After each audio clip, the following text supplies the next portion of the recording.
Saat aku pulang dinas belum sempat membuka pintu rumah suami muncul dan mengusirku dari rumahku sendiri. Sebelum lanjut ke cerita selanjutnya, yuk subscribe dan like. Absen dulu di kolom komen ya ah. Senja baru saja merangkak turun saat taksi yang membawa Anissa berbelok ke jalanan kompleks perumahannya yang familiar. Hujan gerimis yang turun sejak di bandara kini sedikit mereda, menyisakan udara sejuk dan aroma tanah basah yang menenangkan. Selama seminggu penuh, Anissa berkutat dengan tumpukan laporan keuangan, angka-angka rumit, dan rapat-rapat panjang di Surabaya. Perjalanan dinas kali ini terasa lebih menguras tenaga dari biasanya, dan satu-satunya hal yang berputar di kepalanya adalah kehangatan rumah dan senyum suaminya, Rian. Ia menyandarkan kepalanya yang berat di kaca jendela mobil yang dingin, memandangi deretan rumah yang diterangi lampu temaram. Di benaknya, ia sudah menyusun rencana.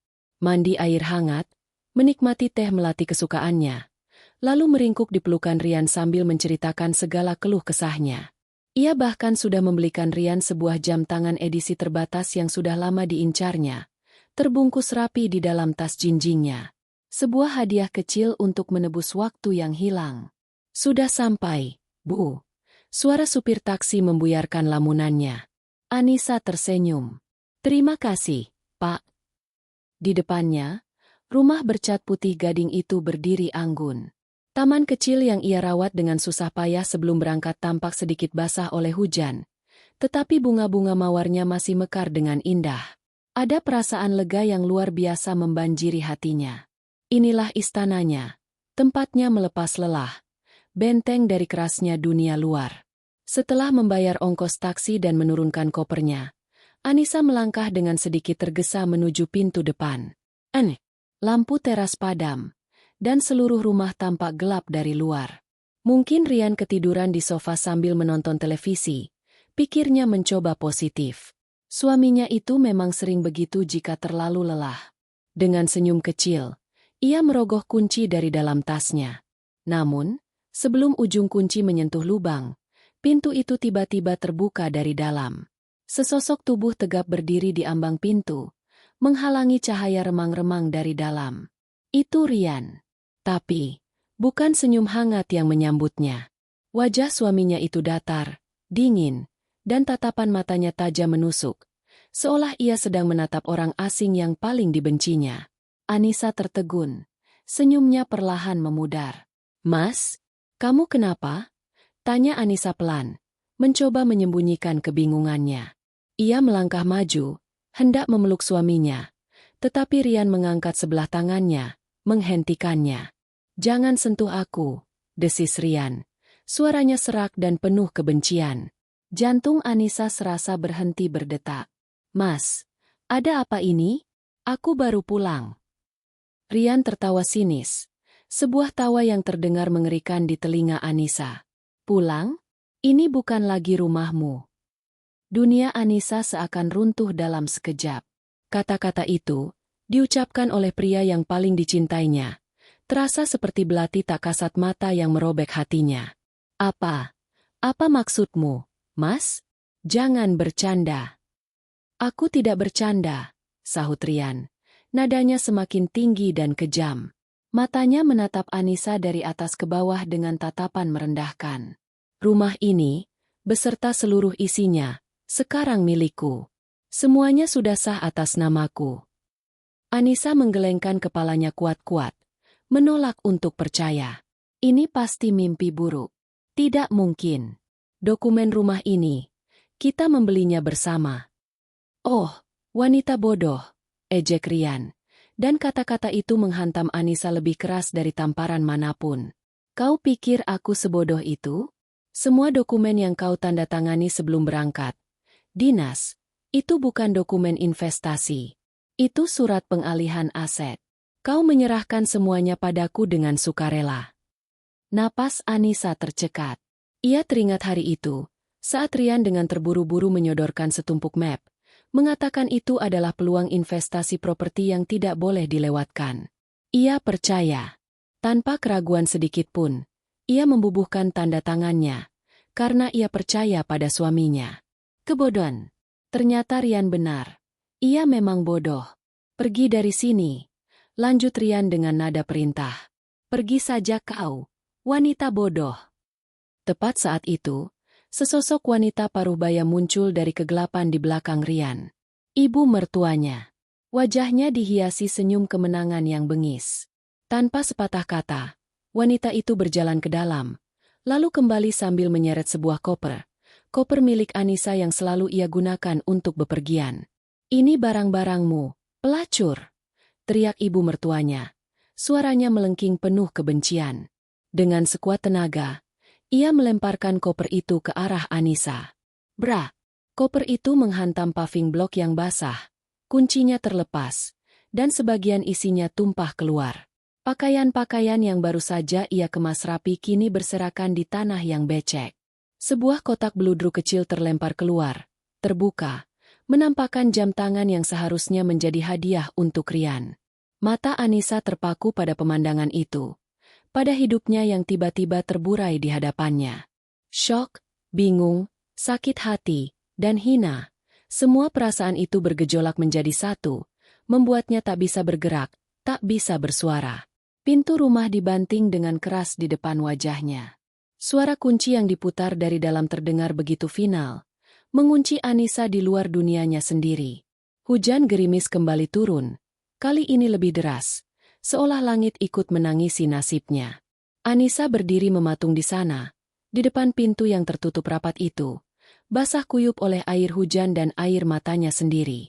Ia sendirian, diusir dari rumahnya sendiri, dikhianati oleh orang yang paling ia cintai, dan dihina dengan sebutan, wanita bodoh. Kata-kata itu terus terngiang, membakar jiwa dan hatinya yang telah hancur berkeping-keping. Entah berapa lama Anissa berdiri mematung di bawah guyuran hujan yang tanpa ampun. Tubuhnya basah kuyup. Gaun kerjanya yang semula rapi kini lepek dan menempel di kulit, membawa hawa dingin yang menusuk hingga ke tulang. Namun, rasa dingin itu tak seberapa dibandingkan dengan kekosongan beku yang merayap di dalam dadanya. Setiap tetes air hujan yang jatuh terasa seperti jarum es, pengingat tajam akan kenyataan pahit yang baru saja menimpanya. Dunianya, yang beberapa jam lalu masih terasa utuh dan hangat, kini hancur lebur. Pria yang ia nikahi, yang kepadanya ia serahkan seluruh hati dan kepercayaannya, telah merenggut segalanya dengan satu kalimat kejam. Pergi saja kau, wanita bodoh. Dengan sisa-sisa tenaga yang ia miliki, Anissa memaksa kakinya untuk bergerak. Ia membungkuk, memunguti pakaiannya yang berserakan di tanah becek dengan tangan gemetar. Kotak beludru berisi jam tangan untuk Rian ia genggam erat-erat, tepiannya yang tajam menekan telapak tangannya. Seolah rasa sakit fisik itu bisa sedikit mengalihkan rasa sakit di hatinya. Ia memasukkan semuanya kembali ke dalam koper yang sudah rusak, lalu menyeretnya menjauh dari rumah yang kini terasa asing dan mengancam. Setiap langkah terasa berat, seolah ia sedang menyeret beban seluruh dunianya. Lampu-lampu jalan memantulkan bayangannya yang menyedihkan di atas aspal basah. Beberapa mobil melintas, mungkin penumpangnya melirik sekilas dengan tatapan iba atau penasaran, tetapi tak ada yang berhenti. Di dunianya yang baru ini, ia sendirian. Setelah berjalan tanpa tujuan, kakinya membawanya ke sebuah jalan yang lebih ramai. Sebuah papan nama kusam dengan lampu neon yang berkedip-kedip menarik perhatiannya. Hotel Melati, penginapan bintang Fajar. Tanpa pikir panjang, ia melangkah masuk. Resepsionis, seorang pria kurus dengan mata lelah, menatapnya dari ujung rambut sampai ujung kaki. Anissa sadar betul penampilannya pasti mengerikan. Basah, acak-acakan, dengan mata sembab dan tatapan kosong. Ia tak peduli. Satu kamar, untuk satu malam, ucapnya lirih, suaranya serak. Tanpa banyak bertanya, pria itu memberinya kunci. Kamar nomor 207. Lorong hotel terasa pengap, beraroma campuran disinfektan dan rokok. Pintu kamarnya berderit saat dibuka, menampakkan sebuah ruangan sempit dengan cat dinding yang mulai mengelupas. Hanya ada sebuah ranjang dengan sprei tipis, meja kecil, dan televisi tabung tua. Jauh berbeda dari kamar tidurnya yang nyaman dengan ranjang empuk dan aroma lavender yang menenangkan. Begitu pintu tertutup di belakangnya, kekuatan Anissa seakan lenyap. Ia merosot ke lantai, punggungnya bersandar di pintu. Isak tangis yang sejak tadi ia tahan akhirnya meledak. Ia menangis sejadi-jadinya, menumpahkan segala rasa sakit, pengkhianatan, dan kebingungan yang menyesakkan dadanya. Ia menangis untuk cintanya yang dikhianati, untuk kepercayaannya yang diinjak-injak, dan untuk kebodohannya yang membuatnya jatuh begitu dalam. Setelah air matanya kering, menyisakan kepala yang pening dan mata yang bengkak, Anissa bangkit. Ia melepaskan pakaiannya yang basah dan menggigil di bawah pancuran air hangat yang alirannya kecil. Di bawah air yang mengalir, pikirannya mulai bekerja, mencoba merangkai kepingan-kepingan puzzle yang tak masuk akal. Mengapa Rian melakukan ini? Ia keluar dari kamar mandi, mengenakan salah satu daster dari kopernya, lalu duduk di tepi ranjang yang terasa keras. Ia menatap pantulan dirinya di layar televisi yang mati. Wajah seorang wanita yang hancur. Namun, di balik kepedihan itu, sesuatu yang lain mulai muncul. Sebuah percikan api kecil di dalam hatinya yang beku. Kemarahan, hinaan, wanita bodoh, itu kembali terngiang. Selama ini, ia selalu dianggap cerdas. Lulusan terbaik, auditor andal yang disegani di kantornya. Ia bisa menemukan anomali terkecil dalam ribuan baris data keuangan. Tetapi ia gagal membaca pengkhianatan terbesar dalam hidupnya sendiri. Ironis, pikirannya melayang kembali ke beberapa minggu terakhir. Ia mulai memutar ulang setiap kejadian, setiap percakapan, setiap tatapan. Kali ini bukan dengan hati seorang istri yang penuh cinta, melainkan dengan pikiran tajam seorang auditor. Ia teringat betapa anehnya sikap Rian. Suaminya itu menjadi lebih sering menghabiskan waktu di luar dengan alasan mengurus bisnis baru. Ponselnya selalu dalam mode senyap dan tidak pernah lepas dari genggamannya. Ketika Anissa bertanya, Rian selalu menjawab dengan nada sedikit kesal, seolah Anissa tidak mendukung ambisinya. Lalu, momen penandatanganan dokumen itu, Anissa mengingatnya dengan sangat jelas. Malam itu, Rian pulang dengan wajah panik sekaligus antusias.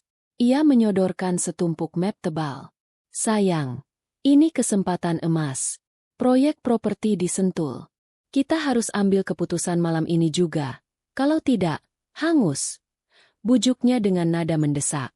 Anissa, yang sedang sibuk mempersiapkan materi untuk dinasnya, sempat ingin membacanya dengan teliti.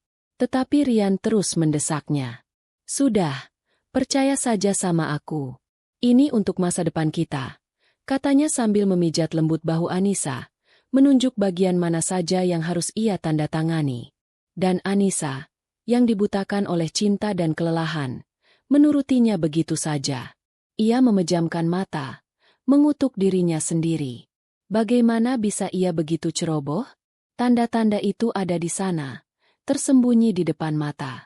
Sikap ibu mertuanya yang tiba-tiba menjadi sangat manis padanya seminggu sebelum ia berangkat, memuji-mujinya sebagai menantu idaman.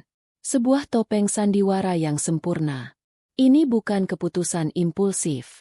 Ini adalah sebuah konspirasi yang direncanakan dengan sangat matang. Mereka telah menunggunya lengah. Mereka sengaja melakukannya saat ia akan pergi jauh, memberinya waktu yang cukup untuk menyelesaikan semua transaksi kotor mereka. Hinaan, wanita bodoh, itu kini terdengar berbeda di telinganya. Itu bukan lagi sekadar hinaan, melainkan sebuah tantangan. Rian dan ibunya mungkin menganggapnya bodoh. Mereka mungkin berpikir telah memenangkan segalanya. Tapi mereka salah besar. Mereka lupa siapa Anissa sebenarnya. Dia bukan hanya seorang istri. Dia adalah seorang auditor. Dan seorang auditor hidup untuk mencari kebenaran yang tersembunyi di balik kebohongan. Malam itu, di kamar hotel yang sempit dan dingin, Anissa tidak tidur. Pertanyaan, mengapa, perlahan berubah menjadi, bagaimana? Bagaimana ia akan membongkar semua ini? Bagaimana ia akan merebut kembali apa yang menjadi haknya? Kesedihan itu masih ada, menggores luka yang dalam. Tetapi di atas luka itu, sebuah tekad baja mulai terbentuk. Fajar akan segera tiba, dan bersama fajar itu, akan lahir seorang Anissa yang baru. Bukan lagi istri yang naif, melainkan seorang pejuang yang siap mengambil kembali hidupnya. Secercah cahaya abu-abu pertama menembus celah gorden tipis di jendela kamar hotel, mengusir sisa-sisa kegelapan malam yang panjang. Bagi Anissa, malam itu terasa seperti seabad. Ia tidak tidur sedetik pun. Tubuhnya terbaring kaku di atas ranjang yang keras, namun pikirannya melesat liar, memutar ulang adegan pengusirannya seperti film rusak yang tak pernah berhenti. Wajah dingin Rian, senyum licik ibu mertuanya, dan gemah hinaan, wanita bodoh, yang terus membekas. Namun, bersamaan dengan datangnya fajar, sesuatu yang baru mulai terbit di dalam dirinya. Kesedihan yang semalam terasa seperti lautan tak bertepi kini mulai surut, menyisakan daratan amarah yang dingin dan kokoh. Air mata sudah kering, digantikan oleh kilatan tajam di matanya yang masih sembab. Ia tidak akan membiarkan mereka menang. Ia tidak akan membiarkan mereka mendefinisikan dirinya sebagai wanita bodoh. Ia bangkit dari ranjang. Setiap gerakan terasa disengaja, penuh tujuan. Ia tidak lagi berjalan seperti orang yang kehilangan arah.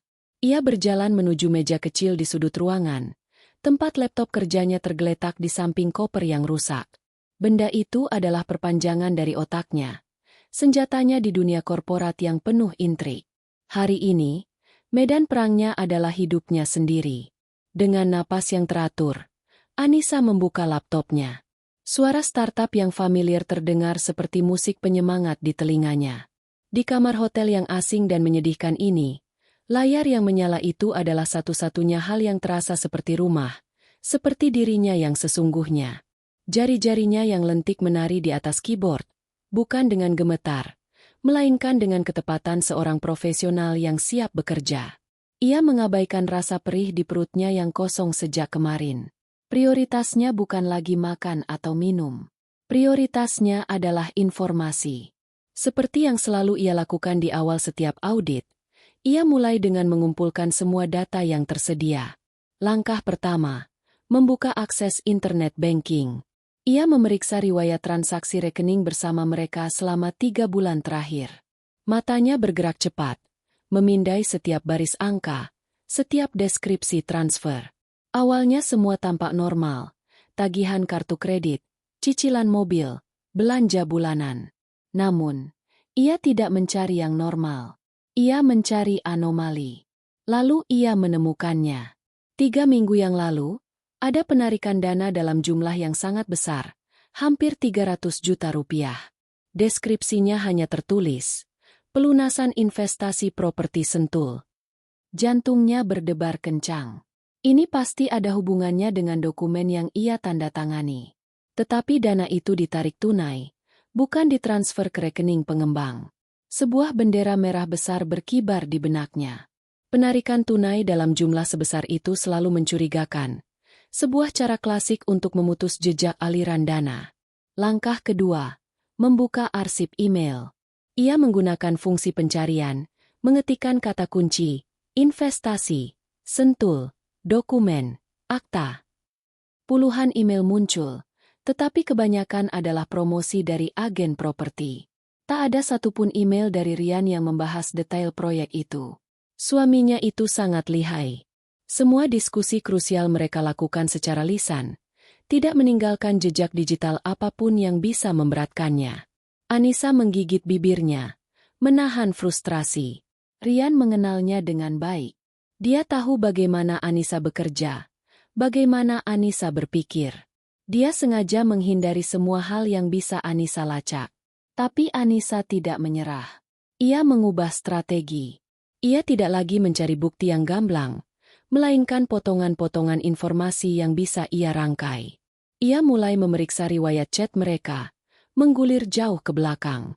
Ia menemukan percakapan di mana Rian menyebut nama seorang notaris, Pak Hartono, yang katanya akan membantu mengurus legalitas investasi mereka. Anissa segera mencari nama notaris itu di internet. Kantornya ada, terdaftar secara resmi. Tapi ada sesuatu yang janggal. Area kerjanya tertera di Jakarta Barat. Sangat jauh dari Sentul yang berada di Bogor. Mengapa Rian repot-repot menggunakan notaris dari wilayah yang berbeda? Pikiran analitisnya mengambil alih sepenuhnya. Emosi telah dikesampingkan, digantikan oleh logika dingin seorang auditor. Ia membuka sebuah dokumen kosong, lalu mulai mengetik, membuat daftar semua kejanggalan yang ia temukan. Penarikan tunai dalam jumlah besar dengan deskripsi mencurigakan. Tidak ada jejak digital, email dokumen, mengenai detail investasi. Penggunaan notaris dari wilayah kerja yang tidak relevan.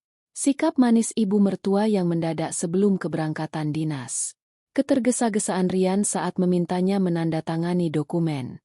Saat ia mengetik poin kelima, ia berhenti. Ia memejamkan mata, mencoba mengingat kembali setiap detail dari malam itu. Ia ingat Rian menutup sebagian besar isi dokumen dengan tangannya, hanya menyisakan kolom tanda tangan. Cuma formalitas. Sayang, biar cepat diproses. Begitu katanya. Anissa membuka matanya. Wajahnya mengeras. Itu bukan kecerobohan. Itu adalah manipulasi yang disengaja. Saat itulah keputusan itu terbentuk dengan kokoh di dalam hatinya. Ini bukan lagi tentang menyelamatkan pernikahan atau meminta penjelasan. Pernikahannya sudah mati, dibunuh oleh pengkhianatan. Ini adalah tentang keadilan. Ini adalah tentang merebut kembali martabatnya yang telah diinjak-injak. Ia tidak akan menelepon Rian sambil menangis. Ia tidak akan memohon. Ia akan melawannya, tetapi tidak di depan pintu rumah itu. Ia akan melawannya di wilayah yang paling ia kuasai, di atas kertas, dengan bukti-bukti yang tak terbantahkan. Fajar kini telah sepenuhnya merekah, membanjiri kamar hotel dengan cahaya keemasan. Cahaya itu seolah memberinya energi baru. Kesedihan itu masih ada. Sebuah lubang menganga di hatinya. Tetapi kini, lubang itu telah diisi dengan tekad yang membara. Mereka telah membuat kesalahan terbesar dalam hidup mereka. Mereka mungkin telah berhasil menipu seorang istri, tetapi mereka baru saja membangunkan seorang auditor. Dan auditor ini akan memeriksa setiap transaksi, setiap dokumen, dan setiap kebohongan mereka, sampai ke akar-akarnya. Setelah menyusun daftar kejanggalan dan memantapkan hatinya, Anissa tahu ia tidak bisa berjuang sendirian. Rian dan ibunya telah merancang ini dengan rapi, dan untuk membongkarnya, ia butuh lebih dari sekadar keahlian audit. Ia butuh bantuan hukum, seseorang yang bisa menerjemahkan temuan-temuannya menjadi senjata yang sah di mata hukum. Hanya ada satu nama yang terlintas di benaknya, Sarah Wijaya. Sarah adalah sahabatnya sejak zaman kuliah. Mereka berdua sama-sama perantau yang berjuang keras di ibu kota, berbagi kamar kos sempit, mie instan di akhir bulan, dan mimpi-mimpi besar. Namun, jalan karir mereka berbeda. Sementara Anissa terjun ke dunia angka dan keuangan, Sarah mengejar mimpinya di bidang hukum. Kini, Sarah telah menjadi seorang pengacara yang disegani dengan firma hukum kecil miliknya sendiri, spesialis kasus perdata dan sengketa properti. Anissa meraih ponselnya. Ada keraguan sejenak. Ia merasa malu. Malu karena harus muncul di hadapan sahabatnya dalam kondisi terpuruk. Malu karena kebodohannya begitu mudah dieksploitasi. Tapi ia segera menepis perasaan itu. Ini bukan saatnya untuk gengsi. Ini adalah saatnya untuk bertahan hidup. Dengan jari yang sedikit gemetar, ia menekan nomor Sarah. Panggilan itu tersambung setelah dering ketiga. Halo, Anissa? Tumben pagi-pagi telepon. Kamu sudah pulang. Suara Sarah terdengar ceria dan penuh energi, kontras dengan suasana hati Anissa yang kelam. Mendengar suara sahabatnya, pertahanan Anissa sedikit goyah. Ia menelan ludah, mencoba menjaga suaranya agar tidak bergetar. Sar, aku butuh bantuanmu. Keceriaan di seberang telepon langsung lenyap, digantikan oleh nada serius. Nis, kamu kenapa? Suaramu aneh. Kamu di mana? Aku diusir dari rumah, bisik Anissa, dan mengucapkan kata-kata itu dengan lantang membuatnya terasa semakin nyata dan menyakitkan. Hening sejenak. Anissa bisa mendengar Sarah menarik napas tajam. Apa maksudmu diusir? Sama siapa? Sama Rian. Iya, jawab Anissa singkat. Oke, jangan panik. Kirim lokasimu sekarang. Aku jemput, kata Sarah tegas, tanpa pertanyaan lebih lanjut. Ada otoritas dalam suaranya yang membuat Anissa merasa sedikit lebih tenang. Ia bukan lagi sekadar sahabat. Ia adalah pengacara yang sedang mengambil alih kasus. Sambil menunggu, Anissa memesan sarapan sederhana ke kamarnya, roti bakar dan teh hangat. Perutnya harus diisi, otaknya butuh energi. Saat makanan datang, ia memaksa dirinya untuk makan, meskipun setiap suapan terasa seperti menelan pasir. Setengah jam kemudian, ponselnya berdering lagi. Itu Sarah. Aku di lobi. Anissa merapikan penampilannya sebisanya, mengenakan salah satu setelan kerja dari kopernya. Ia ingin terlihat kuat, meskipun di dalam ia merasa rapuh. Ia menyeret kopernya yang rusak keluar dari kamar nomor 207, meninggalkan ruangan sempit yang telah menjadi saksi bisu titik terendah dalam hidupnya. Di lobi, Sarah sudah menunggunya dengan wajah cemas. Ia langsung memeluk Anissa erat. Ya Tuhan, Nis, apa yang terjadi padamu? Dalam pelukan hangat sahabatnya, Anissa akhirnya merasa aman. Ia menceritakan semuanya, dari awal hingga akhir, tentang kepulangannya yang penuh harap, sambutan dingin Rian, hinaan, wanita bodoh, koper yang dilempar, hingga malam panjang penuh analisis di kamar hotel. Sarah mendengarkan dengan saksama. Rahangnya mengeras karena marah saat Anissa menceritakan detail pengkhianatan itu. Setelah Anissa selesai, Sarah melepaskan pelukannya, menatap mata sahabatnya dengan tatapan tajam seorang pengacara. Mereka pikir mereka pintar, tapi mereka meninggalkan jejak, desis Sarah. Penipuan dan penggelapan dalam rumah tangga. Ini serius, Nis. Mereka masuk ke mobil Sarah. Suasana di dalam mobil hening, hanya diisi oleh suara mesin dan deru napas Anissa yang masih berat. Kita ke kantor aku dulu, kata Sarah sambil menyetir. Kita susun strategi. Kamu sudah melakukan langkah awal yang sangat bagus dengan menganalisis transaksi bank dan mengingat detail soal notaris itu. Itu data krusial. Sesampainya di kantor hukum Sarah yang modern dan rapi, Anissa merasa secercah harapan. Ini adalah dunia yang ia kenal, ruangan ber-AC, aroma kopi, dan orang-orang yang bekerja dengan fokus. Sarah membawanya ke ruang rapat, menyajikan segelas air putih, lalu duduk di hadapannya dengan sebuah buku catatan. Oke, first thing first, ujar Sarah dengan nada profesional. Kita harus cek keabsahan dokumen pengalihan aset itu. Kamu bilang notarisnya Pak Hartono di Jakarta Barat. Anissa mengangguk. Aku punya kenalan di sana. Aku akan minta dia memeriksa arsipnya. Apakah memang ada akta jual beli atau hibah atas namamu dan Rian yang dibuat dalam sebulan terakhir? Kita perlu tahu persis apa yang kamu tanda tangani. Sarah berhenti sejenak, menatap Anissa. Nis, aku harus jujur. Proses ini mungkin akan panjang dan menguras emosi. Rian dan ibunya akan berusaha membuatmu terlihat buruk. Tapi kamu tidak sendirian. Aku akan mendampingimu di setiap langkah. Mendengar itu, Anissa merasakan gelombang rasa terima kasih yang luar biasa. Tangan yang terulur dari sahabatnya di saat tergelap dalam hidupnya adalah pelampung yang ia butuhkan. Lalu, soal penarikan dana 300 juta itu, lanjut Sarah, itu bisa menjadi bukti niat buruk mereka. Kita bisa mengajukan laporan ke polisi atas dugaan penipuan. Dengan adanya laporan polisi, kita bisa meminta bank untuk membekukan rekening Rian sementara. Mata Anissa melebar. Benarkah bisa begitu? Sarah tersenyum tipis. Tentu saja. Mereka mungkin sudah mengambil rumahmu, tapi kita tidak akan membiarkan mereka menikmati uangmu dengan tenang. Untuk pertama kalinya dalam 24 jam terakhir, Anissa merasakan sesuatu yang lebih dari sekadar sakit hati dan amarah. Ia merasakan kekuatan. Kekuatan yang datang dari pengetahuan, dari strategi, dan dari keyakinan bahwa ia berada di jalan yang benar. Apa yang harus aku lakukan sekarang? Tanya Anissa. Sekarang, jawab Sarah sambil menepuk punggung tangan Anissa. Kamu istirahat dulu. Kamu bisa tinggal di apartemenku untuk sementara. Biar aku yang mulai bekerja. Kumpulkan semua sisa ingatanmu. Sekecil apapun, tulis semuanya.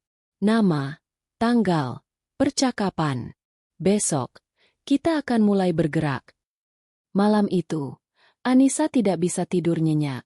Meskipun berada di apartemen Sarah yang nyaman, Dengan sofa empuk yang dijadikan tempat tidurnya dan selimut hangat yang membungkus tubuhnya, pikirannya terus berpacu. Bayangan Rian, rumahnya, dan pengkhianatan itu terus berkelebat. Namun, kali ini ada perasaan yang berbeda. Di sela-sela rasa sakit, ada secercah antisipasi. Perasaan seperti saat ia akan memulai audit besar di sebuah perusahaan yang diduga curang.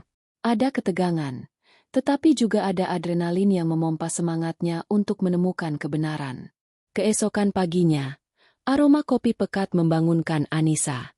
Sarah sudah rapi dengan setelan kerjanya, berdiri di dapur sambil menelepon seseorang dengan nada serius.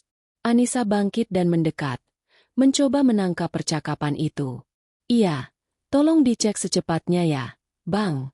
Akta atas nama Anissa Larasati dan Rian Pratama. Sebulan terakhir. Ini krusial. Thanks berat, Bang. Tutup Sarah. Ia berbalik dan melihat Anissa sudah bangun. Pagi.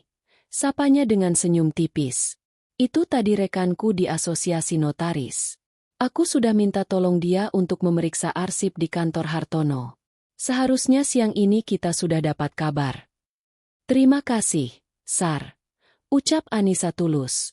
Aku tidak tahu harus bagaimana tanpamu. Itulah gunanya sahabat, balas Sarah. Sekarang, sarapan dulu. Setelah itu, kita ke kantor polisi. Perjalanan ke kantor polisi terasa menegangkan. Anissa belum pernah berurusan dengan pihak berwajib sebelumnya. Gedung besar dengan lambang kepolisian itu terasa mengintimidasi. Namun, dengan Sarah di sisinya, yang melangkah dengan percaya diri dan menyapa beberapa petugas dengan akrab, Anissa merasa sedikit lebih tenang.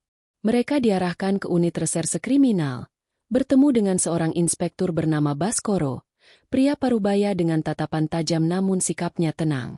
Sarah menjelaskan duduk perkaranya secara kronologis dan profesional, sementara Anissa menyerahkan salinan bukti transaksi penarikan dana 300 juta rupiah dan daftar kejanggalan yang telah ia tulis.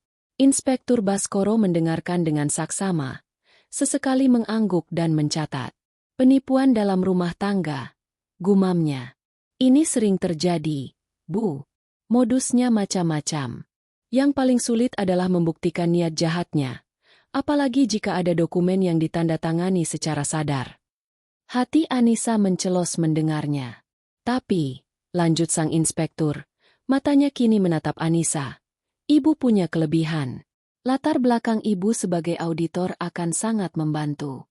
Keterangan ibu detail dan logis. Kami akan terima laporan ini. Kami akan mulai dengan memanggil saksi, dalam hal ini suami ibu, Rian Pratama, dan notaris yang bersangkutan.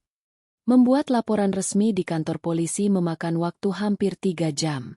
Anissa harus menceritakan ulang semuanya, setiap detail yang menyakitkan, lalu menandatangani berita acara pemeriksaan, BAP. Rasanya seperti mengupas kembali luka yang baru saja mulai mengering. Namun, ketika ia melangkah keluar dari gedung itu, ia merasa beban di pundaknya sedikit terangkat. Roda keadilan, meskipun lambat, telah mulai berputar. Saat mereka kembali ke mobil, ponsel Sarah berdering. Itu adalah telepon yang mereka tunggu-tunggu. Sarah segera mengangkatnya, mengaktifkan mode loudspeaker. Sar, aku sudah dapat infonya, kata suara pria di seberang. Memang ada akta yang dibuat atas nama klienmu dan suaminya di kantor Hartono. Tanggalnya persis 3 minggu yang lalu. Jantung Anissa berdebar kencang. Aktanya apa, Bang? Jual beli? Tanya Sarah cepat. Bukan, jawab pria itu. Bukan jual beli. Ini akta hibah. Anissa menahan napas. Hibah? Bisiknya tak percaya. Betul, suara itu melanjutkan. Akta hibah murni. Di situ tertulis, Anissa Larasati, dalam keadaan sadar dan tanpa paksaan, menghibahkan seluruh bagian kepemilikannya atas rumah di alamat yang kalian sebutkan kepada suaminya, Rian Pratama. Dokumennya lengkap, sah, dan sudah didaftarkan. Dunia Anissa seakan runtuh untuk kedua kalinya. Jadi, kertas yang ia tandatangani dalam ketergesa-gesaan itu bukanlah dokumen investasi, melainkan surat yang menyerahkan satu-satunya aset paling berharga miliknya secara cuma-cuma kepada pria yang kini telah membuangnya. Hinaan, wanita bodoh, itu kembali menggema. Kali ini terasa 1000 kali lebih menusuk. Sarah, melihat wajah pucat Anissa, segera mengambil alih. Bang, bisa tolong cek sesuatu yang aneh tidak? Mungkin dari cara pendaftarannya, atau saksi-saksinya. Nah, itu dia, kata pria itu. Biasanya, proses seperti ini memakan waktu. Tapi yang ini super cepat, seolah sudah dipersiapkan dari jauh-jauh hari. Dan yang lebih menarik, kedua saksi yang tertera di akta itu bukan orang yang dikenal klienmu. Aku cek nama mereka. Keduanya adalah staf junior di kantor Hartono. Ini tidak ilegal, tapi tidak lazim. Biasanya saksi adalah orang yang dipercaya oleh kedua belah pihak. Sarah mengumpat pelan. Oke, terima kasih banyak infonya. Bang, aku berutang padamu. Setelah telepon ditutup, keheningan menyelimuti mobil. Anissa menatap kosong ke jalanan. Ia merasa hancur, dikalahkan oleh kelicikan Rian dan kebodohannya sendiri. Jangan menyerah, Nis, kata Sarah, memecah keheningan. Suaranya terdengar tajam dan penuh semangat juang. Justru ini kabar bagus. Anissa menoleh, menatap sahabatnya dengan bingung. Kabar bagus? Aku baru saja memberikan rumahku secara gratis. Sar. Dengar, kata Sarah, meminggirkan mobilnya agar bisa fokus berbicara. Akta hibah memang sulit dibatalkan, tapi ada celahnya. Salah satunya adalah jika hibah itu didasari oleh tipu muslihat atau paksaan. Rian bilang padamu itu dokumen investasi, kan? Itu namanya tipu muslihat. Laporan polisi yang baru saja kita buat adalah langkah pertama untuk membuktikannya. Ia melanjutkan, matanya berapi-api. Dan soal saksi itu juga amunisi buat kita. Kita bisa berargumen bahwa seluruh prosesnya sengaja direkayasa agar kamu tidak punya kesempatan untuk bertanya atau berpikir jernih. Mereka menggunakan staf notaris sebagai saksi agar tidak ada orang luar yang bisa membocorkan rencana mereka. Penjelasan logis Sarah perlahan-lahan meredakan kepanikan Anissa. Ia mulai melihatnya dari sudut pandang yang berbeda. Ini bukan akhir. Ini adalah awal dari pertarungan yang sesungguhnya. Jejak di atas kertas itu, yang tadinya terlihat seperti bukti kekalahannya, kini berubah menjadi peta yang menunjukkan di mana saja kelemahan musuhnya berada. Jadi masih ada harapan? Tanya Anissa lirih. Harapan itu selalu ada, Nis. Jawab Sarah sambil tersenyum. Sekarang kita tahu apa yang kita hadapi. Bukan lagi monster dalam kegelapan, tapi seekor ular berbisa yang jejaknya sudah kita temukan. Langkah selanjutnya adalah menjebaknya. 2 hari setelah laporan polisi dibuat terasa seperti sebulan. Bagi Anissa, setiap detik berlalu dengan lambat, dipenuhi kecemasan dan ketidakpastian. Ia mencoba menyibukkan diri di apartemen Sarah, membantu merapikan arsip-arsip lama, memasak, atau sekadar membaca buku. Namun, pikirannya tidak pernah benar-benar tenang. Ia terus-menerus memeriksa ponselnya, berharap ada kabar dari Sarah atau Inspektur Baskoro. Di sisi lain, Sarah tampak tenang seperti air di telaga. Ia berangkat kerja seperti biasa, menangani kasus-kasusnya yang lain, dan pulang di sore hari dengan senyum yang meyakinkan. Sabar, Nis, katanya pada suatu malam saat melihat Anissa mondar-mandir di ruang tamu. Dalam hukum, kesabaran adalah senjata. Roda birokrasi berputar lambat, tapi sekali berputar, sulit dihentikan. Surat panggilan pemeriksaan itu sedang dalam perjalanan.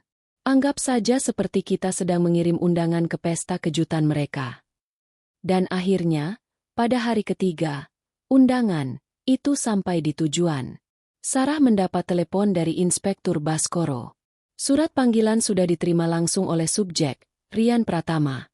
Kata Inspektur Baskoro dengan suara datarnya yang khas. Jadwal pemeriksaannya kami tetapkan lusa. Sarah menutup telepon dengan senyum puas. Oke, Nis, umpan sudah disebar. Benar saja, tak sampai 1 jam kemudian, ponsel Sarah berdering lagi. Kali ini dari nomor yang tidak dikenal. Sarah menatap Anissa dengan tatapan penuh arti sebelum mengangkatnya. Halo, selamat siang. Dengan Sarah Wijaya di sini. Selamat siang. Saya Tirtayasa, dari Tirtayasa Rekan. Suara seorang pria terdengar berat dan angkuh. Saya berbicara selaku kuasa hukum dari Bapak Rian Pratama. Klien kami baru saja menerima surat yang tidak pantas dari pihak kepolisian berdasarkan laporan yang Anda buat. Anissa menahan napas. Rian sudah menyewa pengacara. Sarah sama sekali tidak terintimidasi. Tidak pantas? Laporan klien saya didasari oleh bukti-bukti permulaan yang kuat, Pak Tirtayasa. Mungkin Anda yang seharusnya menasihati klien Anda untuk lebih kooperatif. Terdengar tawa kecil yang meremehkan dari seberang. Bukti? Bukti apa? Klien Anda secara sukarela menandatangani akta hibah yang sah di hadapan notaris. Kami memiliki dokumen aslinya. Justru kami yang sedang mempertimbangkan untuk menuntut balik klien Anda atas tuduhan palsu dan pencemaran nama baik. Silakan saja jika Anda merasa punya dasar hukum yang kuat, balas Sarah dengan nada dingin. Tapi laporan kami bukan hanya tentang akta hibah. Laporan kami adalah tentang serangkaian kebohongan dan tipu muslihat yang mengarah pada penandatanganan akta tersebut, serta adanya dugaan penggelapan dana bersama sebesar 300 juta rupiah. Saya sarankan Anda mempelajari kasusnya lebih dalam sebelum membuat ancaman kosong. Percakapan itu berlangsung selama beberapa menit, penuh dengan adu argumen hukum dan ancaman terselubung. Tirtayasa mencoba menggertak, sementara Sarah dengan tenang mematahkan setiap gertakannya dengan fakta. Akhirnya, Tirtayasa menutup telepon dengan kesal. Dia gugup, kata Sarah sambil meletakkan ponselnya. Kalau dia benar-benar yakin posisinya kuat, dia tidak akan menelepon untuk menggertak. Dia akan diam dan menunggu di pengadilan. Mereka panik. Nis. Meskipun sedikit lega, Anissa tahu pertarungan masih panjang. Gertakan pengacara itu membuktikan bahwa Rian dan ibunya tidak akan menyerah begitu saja. Mereka akan berlindung di balik legalitas akta hibah itu. Malam itu, saat Sarah sedang sibuk menyiapkan strategi untuk pemeriksaan lusa, Anissa tidak bisa diam. Ia merasa harus melakukan sesuatu. Ia teringat kata-kata Sarah bahwa ia harus mengumpulkan semua ingatan, sekecil apapun. Pikirannya kembali tertuju pada uang 300 juta itu. Pelunasan investasi properti Sentul, begitu kata Rian. Sebuah kebohongan yang terang-terangan. Tapi kemana uang sebanyak itu sebenarnya pergi? Dengan laptopnya, Anissa memulai penggaliannya sendiri. Ia tidak bisa lagi mengakses rekening Rian, tapi ia masih memiliki arsip laporan rekening bersama mereka selama setahun terakhir yang pernah ia unduh untuk keperluan laporan pajak. Dengan ketelitian seorang auditor, ia memindai setiap transaksi keluar, mencari pola, mencari nama, mencari anomali sekecil apapun. Selama berjam-jam ia hanya menemukan transaksi rutin. Hingga akhirnya, matanya menangkap sesuatu. Serangkaian transfer kecil, masing-masing senilai 1 hingga 2 juta rupiah, yang dilakukan hampir setiap bulan selama 6 bulan terakhir. Penerimanya selalu sama, sebuah rekening atas nama Clara Anggraini. Jantung Anissa berdebar. Ia ingat nama itu. Beberapa bulan lalu, ia pernah tak sengaja melihat nama itu di notifikasi ponsel Rian. Saat ditanya, Rian menjawab dengan santai. Oh, itu Clara, sepupu jauh dari pihak papa. Lagi butuh bantuan buat biaya kuliah. Anissa, yang saat itu masih dibutakan oleh cinta dan kepercayaan, menerimanya begitu saja. Tangannya bergerak cepat, membuka tab baru dan mengetikkan nama Clara Anggraini di kolom pencarian Instagram. Puluhan profil muncul. Anissa mulai membukanya satu persatu, mencari wajah yang mungkin pernah ia lihat di foto-foto keluarga jauh Rian. Nil. Ia hampir menyerah ketika ia mencoba kombinasi lain di Facebook. Clara Anggraini, dan nama alma mater Universitas Rian. Dan di sanalah dia. Sebuah profil publik. Foto profilnya adalah seorang wanita muda yang cantik dan modis, berpose di sebuah kafe mahal. Anissa menggulir lini masanya. Isinya penuh dengan foto-foto liburan mewah, tas bermerek, dan makan malam di restoran mahal. Gaya hidup yang jelas tidak sesuai dengan profil mahasiswi yang butuh bantuan biaya. Anissa terus menggulir ke bawah, melewati postingan-postingan beberapa minggu terakhir. Jantungnya terasa seperti berhenti berdetak saat ia melihat sebuah foto yang diunggah tepat 2 minggu yang lalu. Tanggalnya hanya berselang 4 hari setelah penarikan dana 300 juta rupiah. Foto itu menunjukkan Clara sedang tersenyum lebar, memegang kunci sebuah butik fashion yang tampak baru dan mewah di salah satu mall elit di Jakarta Selatan. Latarnya penuh dengan dekorasi bunga dan balon. Keterangan fotonya berbunyi, "Impian akhirnya terwujud. Butik pertamaku, Clara S Closet, resmi dibuka. Terima kasih tak terhingga untuk seseorang yang paling spesial yang telah membuat semua ini mungkin. You know who you are." Hati merah 2 Dream Come True New Chapter Bos Babe. Napas Anissa tercekat. Semua kepingan puzzle itu kini menyatu dengan sempurna. Investasi properti. Itu bukanlah tanah atau bangunan. Investasinya adalah seorang wanita simpanan dan sebuah butik mewah. Uang hasil kerja kerasnya, uang yang seharusnya menjadi jaminan masa depan mereka, telah dialihkan untuk membiayai kehidupan ganda suaminya. Dengan tangan gemetar karena amarah yang membuncah, Anissa memanggil Sarah. "Sar, lihat ini." Sarah mendekat dan menatap layar laptop. Matanya membelalak saat ia membaca postingan itu dan menghubungkannya dengan tanggal transaksi. Ia menatap Anissa, lalu kembali ke layar. Ekspresi terkejutnya perlahan berubah menjadi senyum dingin yang tajam. "Luar biasa, Nis. Kamu luar biasa," bisik Sarah. Mereka pikir mereka bisa menyembunyikan bangkai. Tapi mereka lupa, bangkai selalu meninggalkan bau. Ia menepuk bahu Anissa. "Tirtayasa boleh sombong dengan akta hibahnya. Tapi dia tidak tahu kalau kita baru saja menemukan bom atom. Ini bukan lagi sekadar kasus penipuan biasa. Ini bisa masuk ke ranah pencucian uang." Anissa menatap foto Clara yang tersenyum bahagia. Rasa sakit itu masih ada, tetapi kini tertutup oleh gelombang kekuatan yang dingin. Perangkapnya bukan hanya surat panggilan dari polisi. Perangkap sesungguhnya adalah kebenaran yang baru saja ia bongkar sendiri. Dan perangkap itu baru saja berbunyi, nyaring di telinga Anissa.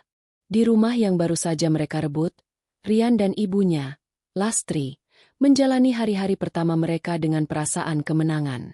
Mereka menyingkirkan sisa-sisa barang Anissa yang tidak ikut terbuang di dalam koper, mengganti beberapa perabotan, dan menikmati setiap sudut rumah seolah-olah mereka adalah raja dan ratu di istana baru. Surat panggilan dari polisi mereka anggap sebagai gonggongan anjing kecil yang tidak berbahaya.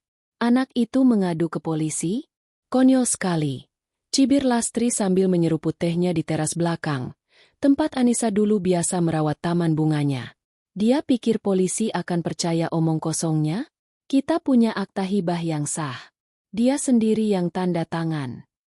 Rian, yang sedang membaca berita di ponselnya, mengangguk setuju. Meskipun ada sedikit kerutan di dahinya.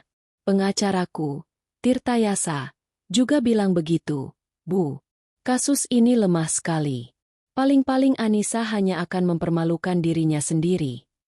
Meskipun mengucapkan kata-kata itu, jauh di lubuk hatinya, ada rasa tidak nyaman yang mengganjal. Ia tidak menyangka Anissa akan bertindak sejauh ini. Ia mengira Anissa akan hancur, menangis, dan menghilang dari hidupnya. Ternyata, wanita yang ia cap bodoh, itu punya perlawanan yang tidak ia duga. Hari pemeriksaan tiba. Rian datang ke kantor polisi dengan setelan mahal dan didampingi Tirtayasa yang berjalan dengan angkuh. Mereka masuk ke ruang pemeriksaan yang dingin dan steril, di mana Inspektur Baskoro sudah menunggu dengan setumpuk berkas di mejanya. Pemeriksaan dimulai dengan pertanyaan-pertanyaan standar. Identitas, pekerjaan, status perkawinan. Rian menjawab semuanya dengan lancar, sesuai arahan pengacaranya. Ia melukiskan gambaran pernikahan yang tidak bahagia, di mana Anissa adalah istri yang terlalu sibuk dengan karirnya, emosional, dan tidak perhatian. "Jadi, bisa Anda jelaskan mengenai akta hibah ini?" tanya Inspektur Baskoro sambil menunjukkan salinan dokumen. Tirtayasa langsung menyela. "Inspektur, klien saya tidak wajib menjelaskan apapun. Dokumen itu sudah berbicara dengan sendirinya. Sah secara hukum, dibuat di hadapan notaris, dan ditandatangani oleh kedua belah pihak tanpa paksaan. Tuduhan bahwa klien saya melakukan tipu muslihat adalah fitnah. Inspektur Baskoro tersenyum tipis, tidak terpengaruh oleh gertakan sang pengacara. Ia menatap Rian. Saya bertanya pada Pak Rian. Menurut Anda, mengapa istri Anda, yang Anda gambarkan sebagai wanita karir yang sangat perhitungan, mau menghibahkan satu-satunya aset properti bersama kepada Anda secara cuma-cuma? Rian sudah menyiapkan jawabannya. Itu adalah bentuk permintaan maafnya. Katanya dengan nada dibuat-buat sedih. Dia merasa bersalah karena terlalu sibuk dan mengabaikan saya. Dia ingin memperbaiki hubungan kami. Tapi ternyata, niat baiknya hanya sesaat. Setelah itu, dia kembali ke sifat aslinya dan sekarang malah memutarbalikkan fakta. Cerita karangan itu terdengar meyakinkan di telinga orang awam. Tirtayasa mengangguk-angguk puas. Inspektur Baskoro tidak berkomentar. Ia membuka lembar berkas berikutnya. Baik. Sekarang kita beralih ke transaksi keuangan. Pada tanggal 15 bulan lalu, tercatat ada penarikan dana sebesar 300 juta rupiah dari rekening bersama Anda. Bisa dijelaskan untuk apa dana itu? Tentu. Jawab Rian cepat. Itu untuk pelunasan investasi properti kafling di daerah Sentul. Anissa tahu dan sudah setuju. Itu investasi untuk masa depan kami. Investasi atas nama siapa? Atas nama saya. Karena saya yang mengurus semuanya di lapangan. Inspektur Baskoro mengangguk pelan, seolah mencerna informasi itu. Ia kemudian mengambil selembar kertas dari laci mejanya. Kertas itu adalah hasil cetak berwarna. Investasi properti, ya? Ulangnya pelan. Apakah investasi itu kebetulan bernama Clara S. Closet? Jantung Rian serasa berhenti berdetak. Inspektur Baskoro meletakkan kertas itu di tengah meja, menghadap ke arah Rian. Itu adalah tangkapan layar dari postingan Facebook Clara Anggraini, lengkap dengan fotonya yang sedang tersenyum memegang kunci butik barunya. Lingkaran merah dibuat di sekitar tanggal unggahan, yang hanya berselang beberapa hari dari tanggal penarikan dana. Wajah Rian memucat pasi. Keringat dingin mulai membasahi pelipisnya. Ia melirik Tirtayasa, mencari pertolongan, namun pengacaranya itu juga menatap kertas di meja dengan ekspresi terkejut dan bingung. Clara Anggraini, ucap Inspektur Baskoro. Setiap suku katanya terdengar seperti palu godam. Kami sudah memeriksa aliran dana dari rekening Anda. Sebagian besar dari 300 juta itu ditransfer ke rekening pribadinya, dan sebagian lagi langsung ke rekening vendor untuk renovasi dan pengadaan barang butik ini. Apakah Nona Clara ini juga bagian dari investasi properti Sentul, Anda? Rian tidak bisa berkata-kata. Mulutnya terbuka tapi tidak ada suara yang keluar. Kebohongan yang telah ia susun dengan rapi kini hancur berkeping-keping hanya dengan selembar kertas. Tirtayasa, yang menyadari kliennya telah membohonginya, segera mencoba mengambil alih. Inspektur, ini sudah di luar konteks laporan. Masalah pribadi klien saya tidak ada hubungannya dengan akta hibah. Oh, justru sangat berhubungan, Pak Pengacara, balas Inspektur Baskoro dengan tenang. Ini menunjukkan adanya mens rea, niat jahat. Ini menunjukkan adanya motif kuat untuk menguras harta bersama sebelum mencampakkan istrinya. Ini membuktikan bahwa tipu muslihat yang dilaporkan oleh Ibu Anissa sangat mungkin terjadi. Uang untuk wanita simpanan dan butiknya Anda sebut sebagai investasi masa depan? Sungguh menarik. Sisa pemeriksaan berjalan seperti mimpi buruk bagi Rian. Setiap jawabannya menjadi gagap dan tidak konsisten. Tirtayasa beberapa kali meminta waktu untuk berkonsultasi dengan kliennya. Wajahnya memerah karena marah dan malu. Ketika mereka akhirnya diizinkan pergi, Tirtayasa menarik Rian ke sudut koridor yang sepi. Anda membohongi saya, desisnya marah. Anda bilang ini kasus perdata bersih. Anda tidak pernah menyebut soal wanita lain atau butik. Bagaimana saya bisa membela Anda jika Anda tidak jujur? Saya bisa jelaskan, gagap Rian. Tidak perlu. Kasus Anda kini 100 kali lebih rumit. Ini bukan lagi soal akta hibah. Ini soal penipuan, penggelapan, dan bisa jadi pencucian uang. Cari pengacara lain. Tirtayasa berbalik dan meninggalkan Rian sendirian di koridor kantor polisi yang terasa semakin dingin. Rian pulang ke rumah dengan perasaan hancur dan ketakutan yang luar biasa. Ibunya menyambut di depan pintu dengan senyum penuh kemenangan. Bagaimana? Pasti mereka tidak bisa berbuat apa-apa, kan? Senyum itu langsung lenyap saat melihat wajah pucat dan tatapan kosong putranya. Rian? Ada apa? Rian masuk ke dalam rumah, membanting pintu di belakangnya. Ia bersandar di pintu, napasnya tersengal-sengal. Polisi tahu semuanya, Bu. Bisiknya dengan suara bergetar. Mereka tahu soal Clara. Mereka tahu soal butik itu. Semuanya. Pengacaraku meninggalkanku. Lastri terhuyung mundur. Tangannya mencengkeram dada. Wajahnya yang tadinya angkuh kini dipenuhi kepanikan murni. Rumah yang terasa seperti istana kemenangan itu kini mendadak terasa seperti penjara yang dindingnya mulai merapat. Mereka tidak lagi merasa aman. Mereka merasa terperangkap. Keheningan yang menyusul pengakuan Rian terasa lebih memekakan daripada teriakan manapun. Lastri berdiri kaku di tengah ruang tamu yang megah. Matanya menatap kosong ke arah putranya yang bersandar lemas di pintu. Rumah itu, yang beberapa jam lalu terasa seperti piala kemenangan, kini terasa dingin dan asing. Setiap bayangan di sudut ruangan tampak memanjang, mengancam, seolah-olah dinding-dinding itu sendiri sedang mengawasi mereka dengan tatapan menghakimi. Kepanikan di wajah Lastri perlahan surut, digantikan oleh kobaran amarah yang mengerikan. Matanya menyipit, dan rahangnya mengeras. Ia berjalan mendekati Rian, bukan dengan simpati, melainkan dengan langkah-langkah predator. Clara? Desisnya. Suaranya rendah dan penuh racun. Jadi perempuan itu namanya Clara. Rian tersentak, menatap ibunya dengan takut. Bu! Jangan panggil aku ibu, bentak Lastri. Suaranya menggema di ruangan yang sunyi. Dasar anak bodoh. Tidak berguna. Rencana kita sempurna. Sempurna. Tinggal menunggu beberapa bulan. Semuanya akan aman. Tapi kau hancurkan semuanya karena nafsumu pada perempuan murahan itu. Ia memukul dada Rian dengan keras. 300 juta. Kau berikan uang sebanyak itu padanya? Untuk sebuah butik. Otakmu di mana, Rian? Kenapa tidak kau pakai saja uangmu sendiri kalau memang kau begitu bodohnya? Aku tidak punya uang sebanyak itu, Bu. Balas Rian. Suaranya naik 1 oktav, campuran antara pembelaan diri dan keputusasaan. Uang itu ada di rekening bersama. Mudah diambil. Kukira tidak akan ada yang tahu. Tidak akan ada yang tahu. Lastri tertawa. Tawa yang terdengar histeris dan menakutkan. Kau berhadapan dengan Anissa, seorang auditor.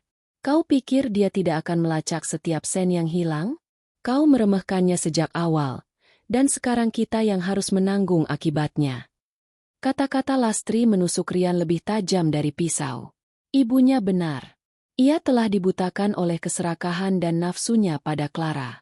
Ia menganggap Anissa sebagai wanita naif yang bisa ia permainkan sesuka hati, lupa bahwa di balik kelembutannya, ada otak yang tajam dan analitis. Pengacaraku pergi, bisik Rian, seolah mengucapkan vonis matinya sendiri. Dia bilang ini bukan lagi soal rumah. Ini bisa jadi penipuan, penggelapan, bahkan pencucian uang. Kata, pencucian uang, terdengar asing dan menakutkan, seperti sesuatu yang hanya ada di film-film kriminal. Tapi Lastri, yang lebih banyak makan asam garam kehidupan, tahu persis apa artinya. Matanya membelalak ngeri. Bayangan seragam polisi, borgol dingin, dan sel penjara yang sempit dan kotor tiba-tiba menjadi sangat nyata di benaknya. Wajah angkuhnya luntur, digantikan oleh ketakutan purba. Penjara. Bisiknya. Tangannya gemetar. Tidak mungkin. Ibu tidak mau masuk penjara. Mereka berdua terdiam, terperangkap dalam ketakutan masing-masing. Suara jam dinding di ruang makan berdetak dengan keras. Setiap detiknya terdengar seperti hitungan mundur menuju malapetaka. Kita harus hubungi Clara, kata Rian panik, meraih ponselnya. Suruh dia bilang kalau uang itu pinjaman. Atau apa saja. Dengan tangan gemetar, ia mencari nomor Clara dan meneleponnya. Nada sambung berbunyi beberapa kali sebelum akhirnya diangkat. Halo? Suara Clara terdengar ceria. Clara, ini aku, Rian. Katanya cepat. Gawat. Polisi. Polisi? Nada ceria itu langsung lenyap, digantikan kewaspadaan. Ada apa ini, Rian? Jangan libatkan aku. Dengar, kau harus bantu aku. Kalau ada yang bertanya, bilang saja uang yang aku berikan itu untuk. Uang apa? Aku tidak tahu apa-apa. Potong Clara dengan cepat. Suaranya dingin. Urusanmu, selesaikan sendiri. Jangan pernah hubungi aku lagi. Klik. Panggilan terputus. Rian mencoba menelepon lagi. Tapi panggilannya langsung ditolak. Ia mencoba mengirim pesan. Tapi centang satu. Nomornya telah diblokir. Wanita yang ia puja dan ia beri modal ratusan juta itu telah membuangnya begitu saja di saat pertama ada masalah. Dia memblokirku, kata Rian dengan hampa. Lastri mendengus jijik. Tentu saja dia memblokirmu. Bodoh. Dia sudah mendapatkan apa yang dia mau. Sekarang giliran kita yang harus membersihkan kekacauanmu. Kepanikan kembali melanda mereka. Aliansi mereka mulai retak. Dan jaring pengaman mereka satu persatu menghilang. Rian kemudian teringat pada Notaris Hartono. Notaris, kita harus hubungi Pak Hartono. Dia pasti bisa membantu. Lastri dengan cepat menelepon nomor sang notaris. Setelah beberapa kali dering, yang menjawab adalah suara seorang wanita muda, mungkin sekretarisnya. Selamat sore, kantor Notaris Hartono. Saya mau bicara dengan Pak Hartono. Ini Lastri, kliennya. Penting sekali, kata Lastri dengan nada memaksa. Terdengar jeda sejenak. Mohon maaf, Ibu. Bapak sedang tidak di tempat. Beliau sedang keluar kota untuk urusan mendadak. Tidak tahu sampai kapan. Luar kota? Ulang Lastri tak percaya. Ia tahu itu adalah kebohongan. Hartono sedang menghindar. Ia tidak mau ikut terseret dalam masalah ini. Setelah telepon ditutup, Lastri menatap Rian dengan tatapan putus asa. Kita sendirian, Rian. Tidak ada yang akan menolong kita. Malam itu, mereka tidak bisa tidur. Setiap suara deru mobil di jalan membuat mereka melompat kaget. Setiap bayangan yang bergerak di luar jendela membuat jantung mereka berdebar kencang. Rumah itu, dengan perabotan mahalnya dan cat barunya, terasa seperti sangkar emas yang menunggu Algojo datang. Menjelang subuh, Lastri, yang matanya merah karena kurang tidur dan terus berpikir, membuat keputusan. Kita tidak bisa menunggu di sini sampai mereka datang menjemput kita. Katanya dengan suara serak. Kita harus pergi. Sekarang juga. Rian menatapnya bingung. Pergi? Pergi kemana, Bu? Kemana saja? Keluar kota, ke pulau lain, kalau perlu keluar negeri. Kata Lastri dengan panik. Kita jual apa yang bisa dijual cepat. Perhiasan ibu, jam tanganmu. Kumpulkan semua uang tunai yang kita punya. Kita harus menghilang sebelum mereka mengeluarkan surat perintah penangkapan. Rencana itu terdengar gila, nekat, seperti adegan dalam film. Tapi di tengah keputusasaan mereka, itu adalah satu-satunya pilihan yang tersisa. Bayangan dingin jeruji besi jauh lebih menakutkan daripada ketidakpastian dalam pelarian. Tanpa membuang waktu, mereka mulai bergerak dalam kegelapan dini hari. Bukan lagi dengan kesombongan seorang pemenang, melainkan dengan kegelisahan seorang buronan. Mereka membuka lemari, bukan untuk mengagumi pakaian baru, tapi untuk mencari perhiasan dan barang berharga yang tersembunyi. Mereka mengumpulkan semua uang tunai yang terselip di laci dan dompet. Rumah impian itu kini telah berubah menjadi TKP yang harus segera mereka tinggalkan. Langit di luar jendela masih berwarna nila pekat saat Rian dan Lastri bergerak seperti dua bayangan yang dikejar waktu. Tidak ada lagi percakapan. Hanya suara napas yang terengah-engah dan gemerisik panik saat mereka mengobrak-abrik lemari dan laci. Perhiasan emas Lastri yang biasa ia pamerkan dengan bangga kini dilepas paksa dari kotak bludrunya dan dimasukkan ke dalam kantong kain. Jam tangan mewah Rian, arloji-arloji yang menjadi simbol statusnya, kini hanya dihargai sebatas nilai tunainya. Mereka hanya membawa satu koper kecil, sama seperti koper yang mereka lemparkan ke arah Anissa. Ironi itu sama sekali tidak terpikirkan oleh mereka. Pikiran mereka terlalu penuh dengan skenario terburuk. Sirene polisi, pintu yang didobrak, dan rasa dingin borgol di pergelangan tangan. Sudah? Bisik Lastri, suaranya serak. Rian mengangguk, memasukkan tumpukan uang tunai terakhir ke dalam tas ransel. Matanya menyapu sekeliling rumah itu untuk terakhir kali. Dinding yang baru dicat, sofa empuk yang belum lama ia duduki, televisi layar lebar yang masih terbungkus plastik tipis di beberapa bagian. Semua kemewahan yang ia rebut dengan licik kini harus ia tinggalkan dalam kehinaan.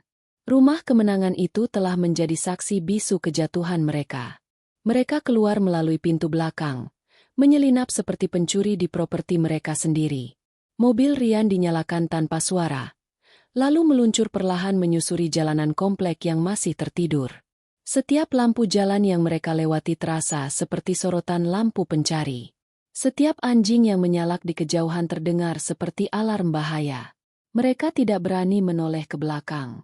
Mereka hanya terus melaju, menembus sisa-sisa kegelapan malam, menuju cakrawala yang tidak pasti, dengan satu tujuan, menghilang.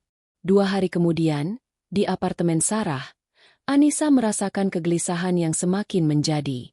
Sejak pemeriksaan Rian, tidak ada kabar apapun dari Inspektur Baskoro. Keheningan itu terasa menyiksa. Apa jangan-jangan mereka berhasil memutarbalikkan fakta, Sar? Tanya Anissa, untuk kesekian kalinya. Mungkin pengacara Rian sangat hebat. Sarah, yang sedang meninjau dokumen kasus lain, meletakkan kacamatanya. Nis, dengar. Dalam pertarungan hukum, keheningan setelah serangan pertama seringkali berarti lawanmu sedang terluka parah. Mereka sedang menjilati luka, mencoba mencari cara untuk bangkit. Inspektur Baskoro itu cerdas. Dia tidak akan menunjukkan semua kartunya sekaligus. Dia memberi mereka tali, dan sekarang dia menunggu mereka menggantung diri mereka sendiri dengan tali itu. Meskipun kata-kata Sarah menenangkan, Anissa tetap tidak bisa diam. Ia berjalan ke jendela, menatap lalu lintas Jakarta yang padat di bawah.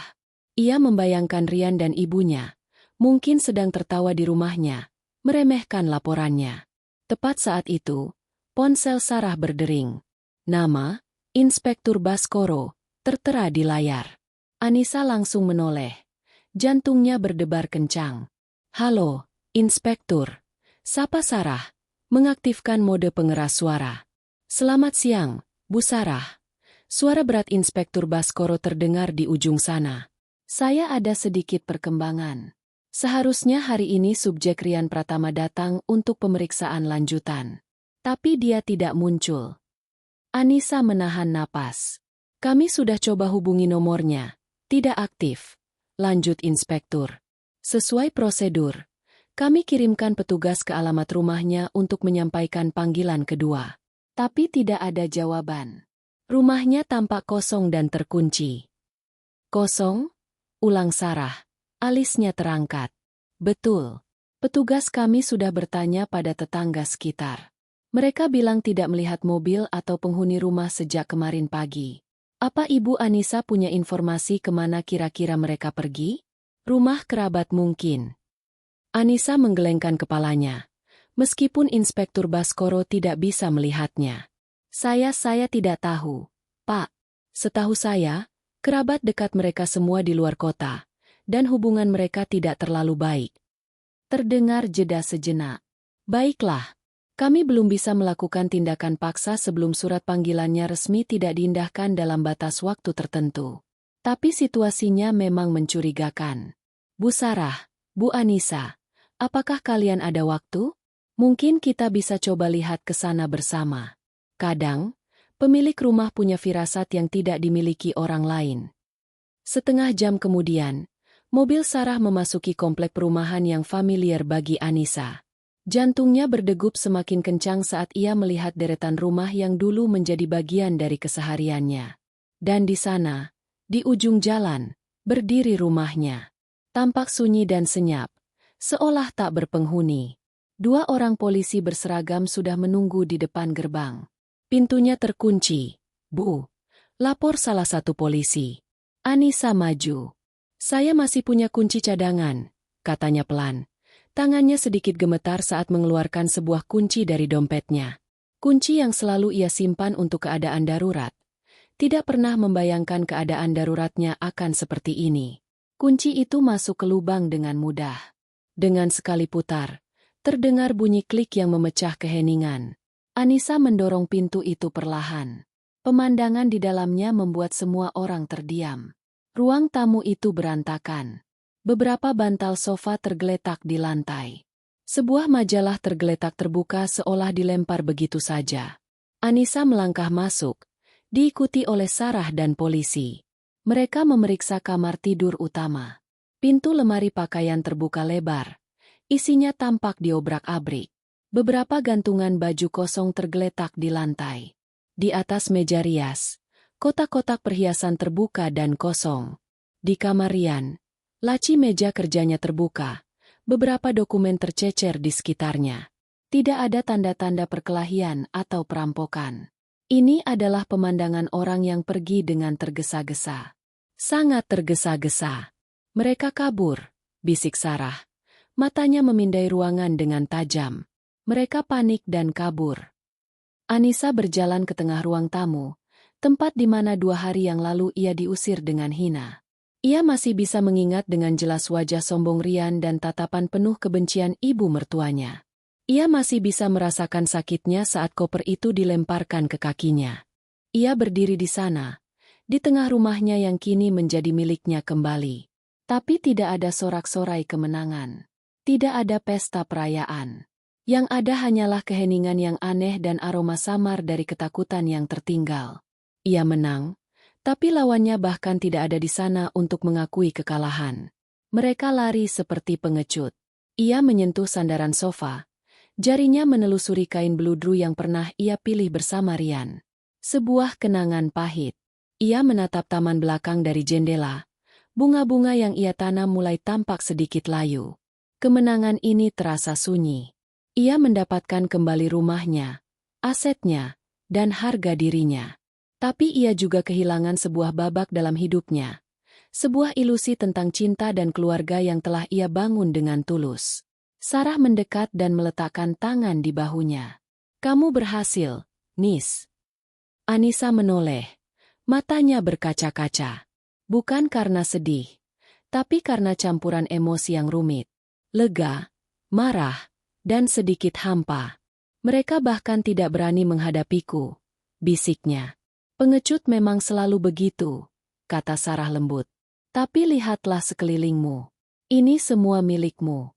Kamu memenangkannya kembali bukan dengan teriakan, tapi dengan kecerdasan dan keberanianmu. Sekarang, mari kita bersihkan rumah ini dari jejak mereka." Anissa menarik napas dalam-dalam. Udara di dalam rumah terasa pengap, penuh dengan energi negatif. Tapi saat ia menghembuskannya, ia merasa beban terberat di pundaknya ikut terlepas.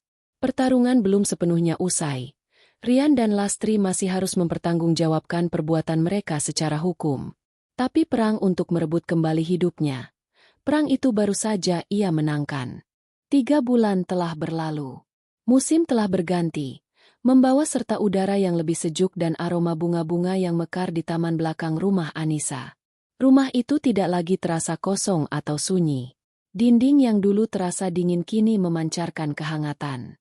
Energi negatif yang ditinggalkan oleh Rian dan Lastri telah sepenuhnya sirna, digantikan oleh tawa, aroma masakan, dan alunan musik lembut yang sering diputar Anissa di sore hari. Anissa telah mengubah rumah itu. Bukan dengan merombak total, melainkan dengan sentuhan-sentuhan kecil yang menegaskan kembali kepemilikannya. Ia mengecat ulang dinding ruang tamu dengan warna krem yang lebih cerah, mengganti sofa beludru yang menyimpan kenangan pahit dengan sofa linen yang nyaman, dan memenuhi setiap sudut dengan tanaman hias yang memberi kehidupan. Di dinding, Ia memajang foto-foto perjalanannya seorang diri dan foto bersama teman-temannya, termasuk sebuah foto besar yang menampilkan dirinya dan Sarah, tersenyum lebar, merayakan kemenangan kecil mereka. Sore itu, Anissa sedang berada di taman belakang, merawat mawar-mawarnya yang kembali subur. Tangannya yang dulu gemetar karena syok dan marah, kini bergerak dengan mantap dan penuh kasih, memangkas daun-daun kering. Ia tidak lagi melihat bayangan Rian atau Lastri di setiap sudut rumah. Ia hanya melihat miliknya, hasil kerja kerasnya, dan simbol dari ketegarannya. Ponselnya yang tergeletak di meja taman berdering. Nama, Inspektur Baskoro, muncul di layar. Kini, panggilan itu tidak lagi membuatnya cemas. "Selamat sore, Pak Inspektur," sapa Anissa dengan tenang. "Selamat sore, Bu Anissa. Saya hanya ingin memberi kabar terakhir," kata Inspektur Baskoro. "Subjek Rian Pratama dan Lastri Wulandari telah kami amankan pagi tadi di sebuah rumah kontrakan kecil di pinggiran Surabaya." Anissa terdiam sejenak, mencerna informasi itu. Tidak ada lonjakan amarah atau perasaan kemenangan yang meluap-luap. Yang ada hanyalah rasa lega yang dalam, seolah sebuah buku akhirnya ditutup dengan benar. "Mereka tidak melakukan perlawanan," lanjut Inspektur. "Kondisinya cukup memprihatinkan. Uang hasil menjual perhiasan rupanya sudah habis. Mereka ditemukan setelah ada laporan dari tetangga yang curiga. Proses hukum akan segera berjalan. Dengan semua bukti yang kita miliki, ditambah tindakan mereka melarikan diri, posisinya akan sangat sulit." "Lalu bagaimana dengan yang lainnya?" tanya Anissa pelan. "Notaris Hartono sudah diskors dari jabatannya dan sedang dalam penyelidikan komite etik. Lisensinya terancam dicabut permanen. Sementara butik milik Clara Anggraini, kami dengar sudah tutup bulan lalu. Rupanya aliran dananya berhenti total, dan ia tidak bisa menutupi biaya operasionalnya. Setiap bidak catur dalam permainan licik mereka telah jatuh. Keadilan, meskipun berjalan lambat, akhirnya menemukan jalannya. Terima kasih banyak atas segalanya, Pak," ucap Anissa tulus. "Saya tidak akan bisa melewati ini tanpa bantuan Bapak." "Sama-sama, Bu. Ini sudah tugas kami. Anda adalah wanita yang kuat. Selamat menikmati kembali hidup Anda." Setelah menutup telepon, Anissa tidak langsung bergerak. Ia menatap langit senja yang mulai memerah. Ia membayangkan Rian dan ibunya di sebuah kontrakan sempit, akhir dari keserakahan mereka. Ia membayangkan Clara yang kehilangan butik impiannya, dan Notaris Hartono yang kehilangan reputasinya. Mereka semua telah menerima buah dari apa yang mereka tabur. Anissa menarik napas dalam-dalam, menghirup aroma tanah basah dan mawar. Ia sadar, kebahagiaannya tidak lagi bergantung pada kejatuhan mereka. Kebahagiaannya kini ia bangun sendiri, di atas fondasi kekuatannya sendiri. Pengkhianatan Rian telah menghancurkannya, tetapi dari puing-puing itu, ia membangun kembali dirinya menjadi pribadi yang jauh lebih tangguh, lebih bijaksana, dan lebih menghargai dirinya sendiri. Malam harinya, Sarah datang berkunjung, membawa serta pizza dan sebotol jus apel. Mereka duduk di teras belakang, di bawah kerlipan lampu taman yang dipasang Anissa. "Jadi, sang pangeran dan ratu jahat akhirnya tertangkap," kata Sarah setelah Anissa menceritakan kabar dari Inspektur. "Akhir yang pantas untuk sebuah dongeng yang buruk." Anissa tersenyum kecil. "Aku hanya merasa lega, Sar. Semuanya sudah selesai. Ini bukan akhir, Nis. Ini adalah awal," koreksi Sarah sambil menepuk punggung sahabatnya. "Lihat dirimu sekarang. Kamu tidak hanya mendapatkan kembali rumahmu. Kamu mendapatkan kembali seluruh dirimu. Bahkan, kamu mendapatkan versi dirimu yang jauh lebih hebat." Anissa menatap Sarah. Matanya berkaca-kaca penuh rasa syukur. "Terima kasih, Sar. Untuk semuanya." "Hei, untuk apa teman?" balas Sarah sambil tersenyum. Malam itu, mereka tertawa dan bercerita banyak hal, tentang pekerjaan, rencana liburan, dan hal-hal kecil yang membuat hidup terasa berarti. Tidak ada lagi bayang-bayang masa lalu yang kelam. Setelah Sarah pulang, Anissa berdiri sejenak di depan pintu rumahnya. Pintu yang sama, yang beberapa bulan lalu tertutup rapat di depan wajahnya. Pintu yang menjadi saksi penghinaan dan kepedihannya. Ia menyentuh gagang pintu yang terasa dingin di telapak tangannya. Dulu, pintu ini adalah simbol penolakan dan kehilangan. Kini, pintu ini adalah simbol dari awal yang baru. Pintu yang akan selalu menyambutnya pulang ke tempat di mana ia aman, berharga, dan berdaulat atas hidupnya sendiri. Dengan senyum tulus yang terpancar dari hatinya, ia melangkah masuk, menutup pintu itu di belakangnya, dan meninggalkan semua kepahitan di luar. Ia siap membuka pintu-pintu lain yang telah menanti di masa depannya.